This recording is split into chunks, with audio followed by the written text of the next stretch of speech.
সপ্তাহে 2টো দিন আমরা নিরামিষ খাই, আর নিরামিষ দিনগুলোর মধ্যে একদিন পনির না হলে সোয়াবিন থাকেই।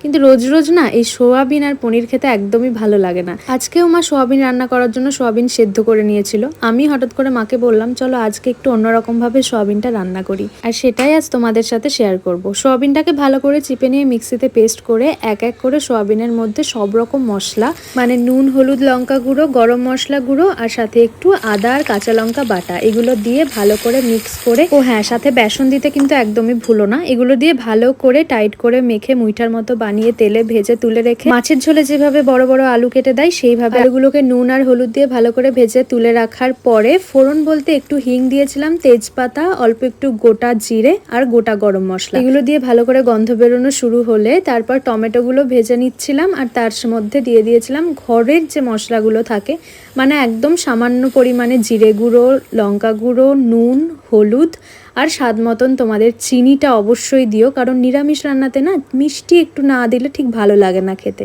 ব্যাস, তারপর আলুগুলো দিয়ে মশলাটা ভালো করে কষিয়ে নিয়ে গরম জল দিয়ে আলুগুলো সেদ্ধ হওয়ার পরে লাস্টে এরকম মুইঠাগুলো দিয়ে নামানোর সময় একটু গরম মশলা আর ঘি দিয়েই নামিয়ে নিয়েছিলাম সোয়াবিনের এই মুইঠা। বানিয়ে দেখো, বিশ্বাস করো একটু অন্যরকম হলেও বেশ ভালো লাগবে।